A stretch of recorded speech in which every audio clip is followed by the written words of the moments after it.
పత్ర గ్రంథాలే కాదు, దానికంటే ముందు అనేక ప్రాచీన వ్రాత ప్రతులు ఉన్నాయనేటువంటి విషయాన్ని మనకు చెప్తున్నారు. సార్ చెప్పండి.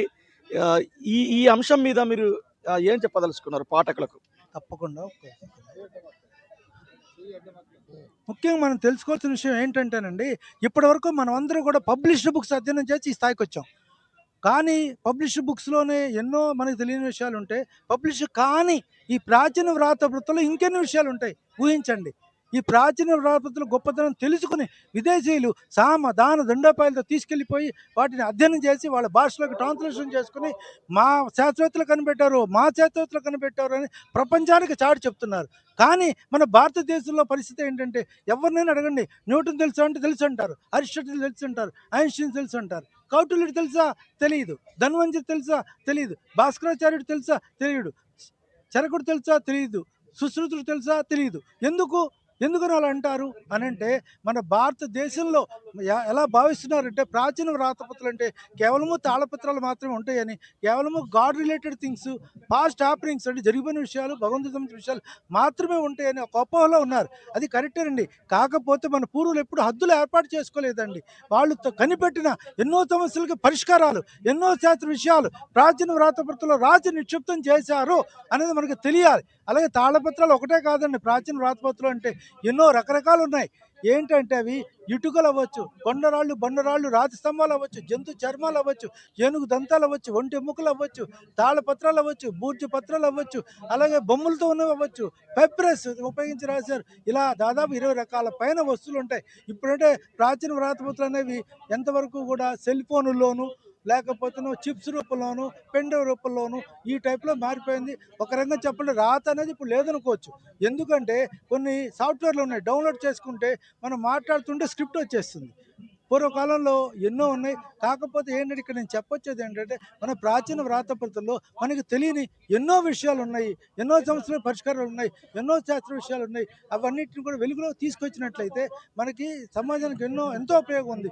ముఖ్యంగా చెప్పాలంటే 2003 ఫిబ్రవరిలో జాతీయ పాండులిపి సంస్థ అనేది ఎస్టాబ్లిష్ చేశారండి. వాళ్ళేంటి ఎక్కడెక్కడ ప్రాచీన వ్రాతప్రతులు ఉన్నాయి ఐడెంటిఫై చేయటం. అలాగే దానికన్నా ఎంఆర్‌సి ఎస్టాబ్లిష్ చేశారు. అంటే మ్యాన్‌స్క్రిప్ట్ రిసోర్స్ సెంటర్. అలా ఎంసీసీ ఎస్టాబ్లిష్ చేశారు. అంటే మ్యాన్‌స్క్రిప్ట్ కన్జర్వేషన్ సెంటర్. అంటే వాటి లైఫ్ పెంచడానికి చికిత్స చేయటం. అలాగే కన్జర్వేషన్ వర్క్‌షాప్స్ అంటారు. 5 రోజులు ఉంటుంది. అంటే ట్రైనింగ్ ఇవ్వటం. ఎలా కాపాడాలి అనేది. అలాగే మ్యాన్‌స్క్రిప్టాలజీ, పాలియోగ్రఫీ అని 41 డేస్ వర్క్‌షాప్స్ నిర్వహించారు. ఎందుకంటే తాళపత్రం చదవాలంటే సామాన్య విషయం కాదండి. ఇవాళ పేపర్ చదివినట్టు చదవటం కుదరదు. ఎందుకంటే బ్రాహ్మి లిపి మన భారతీయ భాషలో లిపి బ్రాహ్మి. ఆ బ్రాహ్మి లిపి నేర్చుకుంటేనే తాళపత్రము సంస్కృత భాషలోని తాళపత్రాలు గ్రంథ లిపిలో ఏ భాషలో ఉన్నా చదవగలుగుతాం. మన భారతీయ భాషలో ఉన్న లిపులు చదవగలుగుతాం. ఆ లిపులు నేర్పడానికి గాను ఈ మ్యాన్‌స్క్రిప్టాలజీ, సార్ ఒక పాలియోగ్రఫీ చిన్నది, సంస్కృతం కంటే బ్రాహ్మీ లిపి ఉందనేది మీరు భావిస్తున్నారా? తప్పకుండానే ఇక్కడ ఒక క్లారిటీ ఇవ్వాలా.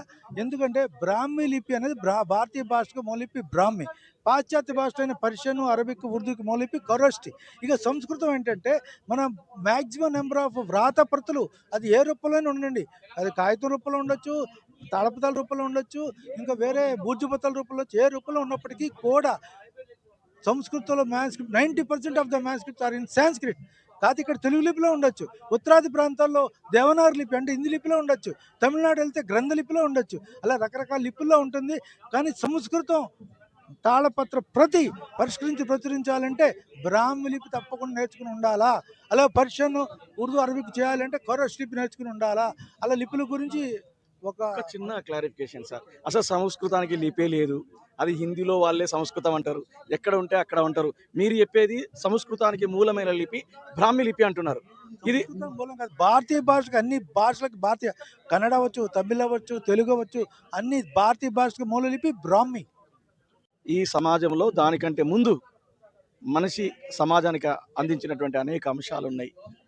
అవసరమైతే దేన్ని ఈ మట్టి మీద ఉందో, ఈ నేల మీద ఉందో దాన్ని సమాజానికి అందించేటువంటి ఒక అక్షరాలుగా మార్చుకున్నాడని అంటున్నారు. దాన్ని చెప్పండి ఒక్కసారి ప్లీజ్.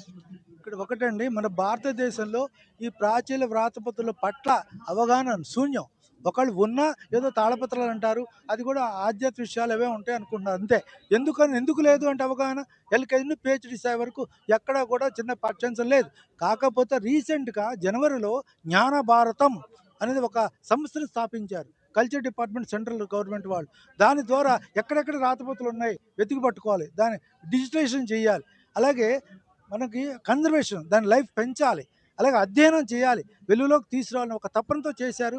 ఈ మధ్య కాలంలోనే వీటి గురించి అవగాహన వస్తుంది. నేనేంటంటే దాదాపు 34 ఇయర్స్ నుండి అక్కడ చేస్తున్నాను.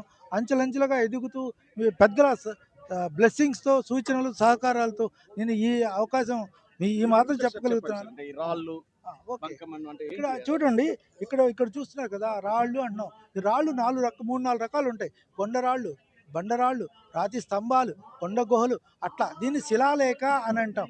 ఇవన్నీ కూడా ఆర్కియాలజీ మ్యూజియం, స్టేట్ ఎనీ ప్రదర్శనశాల, ఎనీ మ్యూజియం దొరికే అవకాశాలు ఉన్నాయి. ఓకే. నెక్స్ట్ ఇది క్లే టాబ్లెట్స్ అంటాం. అంటే సుమెరియన్లు, బాబిలోన్లు, హిట్టీస్ అనే కొన్ని జాతుల వారు రాశారనమాట. దీన్ని మనం క్యూనిఫామ్ అంటాం. ఈ రాత్రి మనం క్యూనిఫామ్ అని అంటాము. అలా ఈజిప్ట్ నాగరికతకు సంబంధించిన విషయాలు దీంట్లో ఎక్కువగా మనం చూడొచ్చు. అలాగే మెటల్ ప్లేట్స్ అంటే రాజుల కాలం నాడు ఈ మెటల్ ప్లేట్స్ మీద రాయటం జరిగింది ఎక్కువగా. దీన్ని తామ్రపత్రాలు, తామ్ర శాసనాలు, దానపత్రాలు అంటాం. ఎందుకంటే ఎవరికైనా భూదానం చేసినా, గోదానం చేసినా అది ఈ మెటల్ ప్లేట్స్ మీద స్పష్టం చేసేవాళ్ళు. మనందరికీ తెలిసిన అన్నమయ్య కీర్తనలు అంటాం. అన్నమయ్య కీర్తనలు కూడా ఈ మెటల్ ప్లేట్స్ మీద రాసిందే. దీంట్లో వచ్చేసరికి పంచలోహ మిశ్రమం అంటాం. 5 లోహాల మిశ్రమం దాని మీద రాసేవాళ్ళు. విడివిడిగా లోహాలు ఉంటాయి, వాటి మీద కూడా రాసేవాళ్ళు. అలాగే నెక్స్ట్ వన్ ఇది చెక్క పలకలు. ఈ చెక్క పలకలు మీద గంధపు చెక్కలు కూడా వాడినట్టుగా తెలుస్తుంది. ఒకానొక సమయంలో ఖరోష్ లిపి అంటే పాశ్చాత్య భాషకు మూలిపి ఖరోష్ అని చెప్పాం. ఆ లిపి వెలుగులోకి వచ్చిందంటే కారణం ఈ గంధపు చెక్కల మీద రాయటమే. అదేవిధంగా ఇక్కడ యానిమల్ స్కిన్ అంటే విదేశీయులు ఎక్కువగా రాశారండి. అన్ని రకాల యానిమల్స్ కాదండి. పులి, లేడీ, జింక ఈ 3 రకాల చర్మం మీద రాశారు. మా దగ్గర డీర్ స్కిన్ మీద రాసిన హోలీ ఖురాన్ ఉంది. అది కూడా స్టార్ ఆకారంలో ఉన్నటువంటి ఖురాన్ ఉంది. అదేవిధంగా ఇక్కడ ఏనుగు దంతాలు అంటే బర్మాలోని కమ్మవాక ప్రాంతాల్లో ఏనుగు దంతాల మీద రాసిన రాతపత్రులు ఉన్నాయి. కానీ ఈ ప్రాచీన రాతపత్రుల్లో స్థూలంగా చూసినట్టయితే 2 రకాల విషయాలు ఉంటాయి. గౌతమ బుద్ధునికి సంబంధించిన విషయాలు, జనులకు సంబంధించిన విషయాలు. ముఖ్యంగా ఏనుగు దంతాల మీద గౌతమ బుద్ధునికి సంబంధించిన విషయాలు మాత్రమే రాయబడ్డాయి. ఏనుగు దంతాలకు జనులకు సంబంధించిన విషయాలు రాయబడలేదు. అదేవిధంగా నెక్స్ట్ తాళపత్రం అంటున్నామండి. తాళపత్రం చాలామంది దగ్గర ఉంటుంది. వీటి గొప్పతనం ఒక విషయంలో చెప్పాలండి. విజయనగరం అన్న ప్రాంతంలో చెరువులు తవ్వుతున్నా, బావులు తవ్వుతున్నా మంచి భౌతిక స్థితిలో ఉన్నటువంటి తాళపత్రాలు దొరికాయి. అలాగే కొన్ని చోట్ల వీటిని దేవతామూర్తులతో ఈక్వల్గా భావించి ఆ దేవతలు పక్కనే తాళపత్రం పెట్టుకుంటూ ఉంటారు. వాళ్ళేంటంటే వాటిని మన ఒక దేవత అది ఆస్తి పంపకాలప్పుడు 100 ఉంటే తల 5 తల 20 పనిచేసుకున్నారనమాట. ఇలా చెప్పుకుంటూ పోతే ఎన్నో ఉంటాయి. మనకి ఎప్పుడైనా మా కార్యాలయానికి సందర్శించినట్టయితే అతి అరుదైన ప్రాచీన వ్రాతపత్రాలు చూడొచ్చు. మీరు ఎన్ని ప్రశ్నలు వేసినా చెప్పడానికి సిద్ధంగా ఉన్నా. తెలిస్తే చెప్తా, తెలియకపోతే తెలుసుకుని మీ నెంబర్ తీసుకుని ఫోన్ చేసి చెప్తా. ఈ అవకాశం ఇచ్చిన మీ ఛానల్ వారికి హృదయపూర్వక ధన్యవాదాలు తెలియజేసుకుంటున్నాను. సార్ అంటే ప్రాచీన వ్రాతప్రతులు తెలంగాణ ప్రభుత్వ ప్రాచలికిత గ్రంథాలయం వాళ్ళు అందిస్తున్నటువంటి ప్రతులలో మనకు చూస్తున్నాం. దాదాపు రాళ్ళు, బంకమన్ను, అదేవిధంగా లోహములు, అదేవిధంగా చెక్క పలకలు, జంతు చర్మములు, ఏనుగు దంతములు, తాళపత్రములు, అదేవిధంగా బూర్జపత్రములు, వెదురు బొంగులు, వస్త్రములు, ఎముకలు, ఇటుకలు, ముద్రలు, పాపిరస్, కాగితపు చుట్టలు, కాగితం చిత్రములతో విభిన్న ఆకారాలు కలిగినటువంటి ఇన్ని రకాలుగా మనిషి ప్రకృతిని ఉపయోగించుకున్నాడు. ప్రకృతితోటి ప్రపంచాన్ని పరిచయం చేయాలనుకున్నాడు. ప్రపంచంలో పుస్తకం యొక్క గొప్పతనాన్ని చెప్పిండు. ఇక్కడ మనం తెలంగాణ రాష్ట్ర గ్రంథాలయ సంస్థ ఏర్పాటు చేసినటువంటి ఈ స్టాల్లో 38వ పుస్తక బుక్ ఫేర్ వ్యవస్థలో ఇక్కడ మనం చూస్తున్నాం. అనేక రకాల తాళపత్ర గ్రంథాలు, ప్రాచీన పుస్తకాలు కూడా ఉన్నాయి. కెమెరామెన్ గొడిశాల నవీన్తో జితేందర్, పుడమి టీవీ.